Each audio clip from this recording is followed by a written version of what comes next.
สวัสดีครับชื่ออะไรครับ พายุครับ วันนี้มาทำอะไรครับ มาเล่นคิดซูน่า คิดซูน่าเหรอโอ้คิดบล็อก ว่าต้องไปเล่นตัว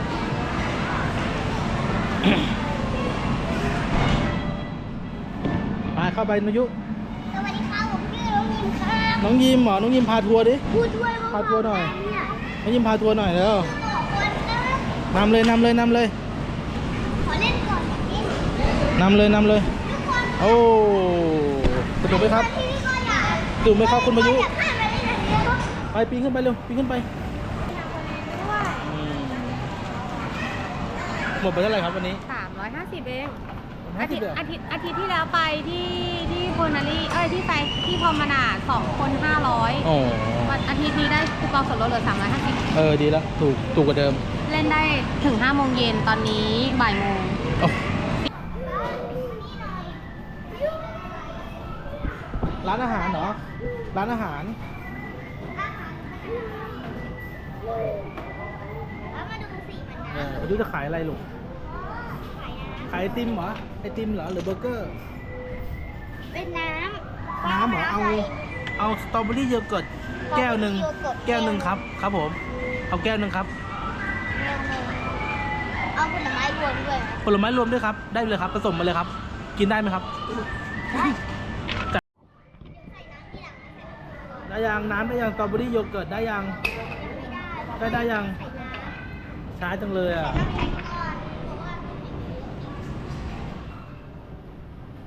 เอายุมาเล่นโอ้น้ำสตรอเบอรี่อ่ะไม่รู้ ไม่รู้ไม่ได้หยิบเลยไอยิมไม่ได้หยิบอ่ะโอ้สตรอเบอรี่โยเกิร์ตมาแล้วโอ้ยลองชิมหน่อยนะ ให้คนดูชิมด้วยสิ อร่อยมากเลยให้คนดูชิมด้วยเหรอโอเคอ่ะ อร่อยไหม คนดูก็บอกว่าอร่อยมากเลยกินดิอร่อยไหม อร่อย โอ้โหไม่เอาเข้าไปคุยมันเข้าไปเล่นกับมัน เอาหน้ารวมครับผม เอาอันนี้ 2ค่ะ เท่าไหร่ครับ บ้านใหม่เลยนี่เอามีส่วนประกอบให้นี่ยังไม่ใส่อินเชฟเลย ใส่เสื้อเชฟด้วยเชฟพายุ ใส่เสื้อด้วยไหมใส่เสื้อด้วยสิเติมเร็ว กี่บาทคะ 20 20 คิดเครื่องคิดเงินเลยค่ะ เงินด้วยกดเลข20 2กับ0 2กับ0ส่งมาเลยนะ ส่งเงินเลย ตุ้ย เอามา โอเค ขอบคุณค่ะ โอ้อร่อยมากเชฟมาเสิร์ฟแตงโมเหรอครับ เท่าไหร่ครับ อร่อยมากเลย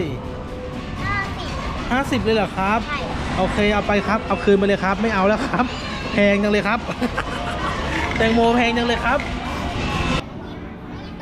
ต่อเลย เอาบ้านเจ๊ด้วยลงมันก่อน เอาเลยทำสบายเลยเฮ้ยอย่าเล่นแรง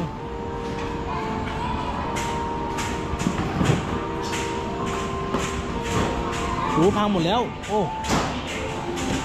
พังหมดแล้วโอ้ทำไมทำอย่างเงี้ยต่อใหม่เร็วต่อใหม่ แล้วก็ทำแบบนี้ไปเรื่อย ใช่เปล่า ๆเราขยับไปก่อนตรงนี้นะ โม้อีกแล้ว ไม่ใช่อย่างนี้นะนี่ คือของเล่นเลยครับไปขึ้นไปกระโดดดูหน่อยกระโดดให้ดูหน่อยกระโดดสูงๆกระโดดแรง ไม่เอาไม่อยากแรงอ่ะ ๆเดี๋ยวไปอีกถอยหลังไปอีกกระโดดเลยกระโดดเลยล้มกระโดดแรงๆกระโดดสูงสูงสูงอีกเล่นเป็นนี่หว่าสนุกไหมครับ สนุก เล่นไปกระโดดไปเลยกระโดดสูงดิเขาให้กระโดด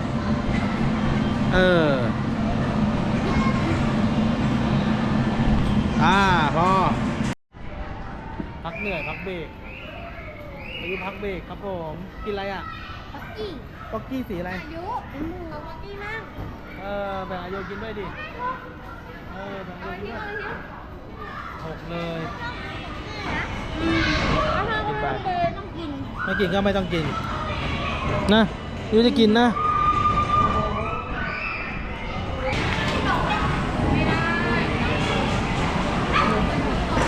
ไปเร็วปีนขึ้นไปเร็วปีนนี้อายุอันเนี้ยปีนอันนี้อันใหญ่ปีนอันใหญ่ปีนอันใหญ่นั่นแหละ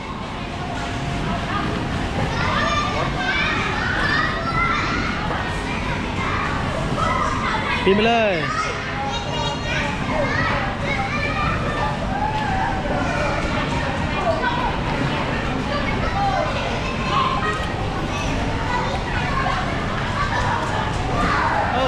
เอาใหม่ต้องกินกระดาษ พาเข้าดูหน่อยไปเลยตรงกลางลูกอยู่ตรงกลางหันหลังมาฝั่งนี้อยู่ตรงกลางลูกตรงกลางจะไปง่ายไปเลยไปเลยอีกยังไม่สุดเลยยืนเลยยืนได้ยืนได้สุดแล้วยืนเลย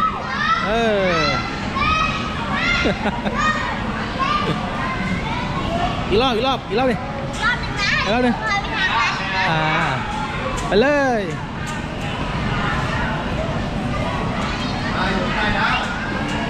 พอแล้วไป มันมีทางลัดที่เล่นแบบว่าไม่ต้องเสียตังค์เลย ตรงไหน เล่นกี่ครั้งก็ได้ตังค์นะแล้วเรา หัวโคก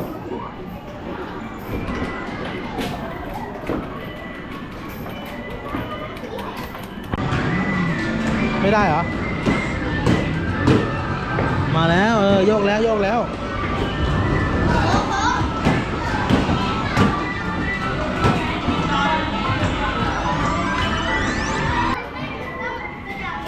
เข้า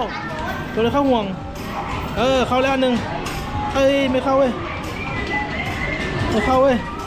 โยนเลยเอาเว้ย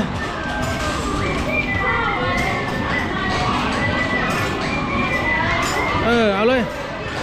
ยังไม่หมดเวลาเอาอีกโยนเลย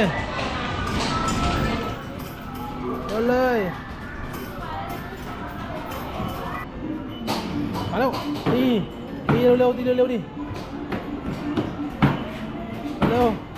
ยูตีไม่โดนเลย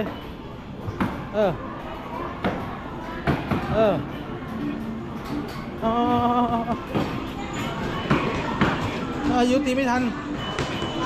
ตีดีลูกเล่นดีตั้งใจตีกระต่ายเพียบเลย กระต่ายนี่เต่า ตัวขาวก็มี ป้ามาดูเต่าดิ เต่าตัวใหญ่ไก่ดูไก่อะไรเนาะเขาเรียกว่าไก่อะไรเนาะ ป้าเร็วเดี๋ยวนี้เดี๋ยวทุกคนไม่เห็นดูฝั่งนู้นน่ะ กระต่ายตัวเล็ก นี่ดูฝั่งนี้เลยฝั่งนี้ หนูหรือกระต่ายอันนี้หนูหรือเปล่าหนูเนาะตัวเล็กๆดิ มาฝั่งนี้นี่อันนี้เป็ดอะไรครับ เป็ดขาว เป็ดกราบ กราบ มาดูหมูมั่ง มีลิงด้วยนะมีหมูด้วย ไหนลิง ลิงตัวเล็ก ไหน ลิงตัวเล็กอ่ะเนี่ยลิง ไปดูข้างหน้า ดูลิง ไปดูนู้นน่ะ ลิงน้อยดูนี่ ลิงจักลิงตัวเล็กน่ารักอ่ะเลี้ยงไหม ไม่เลี้ยง ดูลิงตัวเล็ก ไอ้ลิงหาเรื่องเหรอ โอ้ยเจ๋งว่ะตัวกี่บาทวะเนี่ย มาดูตรงนี้มั่ง นี่ก็มี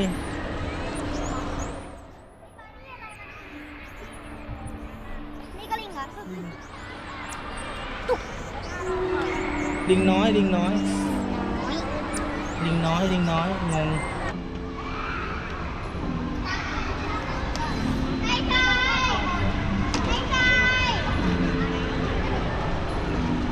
ไม่ใช่มานี่ก่อนไปไหนอะไปไหนการเล่นตรงนี้ลูกเล่นตรงนี้ครับ เล่นตรงนี้วิ่งเร็ววิ่งหนีเร็ววิ่งหนีเร็ววิ่งหนีเร็ววิ่งหนีเร็ว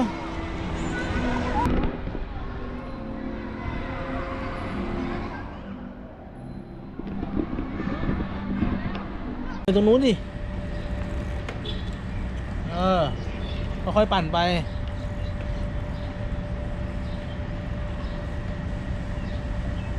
เบาะมันเตี้ยไปหรือเปล่าฮะเบาะมันเตี้ยไปเหรอเอาสูงขึ้นหน่อยไหมปั่นไปเท่เลยว่ะปั่นไปปั่นไปโอ้โหพายุทำอะไรอ่ะ มันจักรยาน จักรยานใคร จักรยานหนู ลองรถมาดูก่อนรถมาไปไปวนไปขี่ไป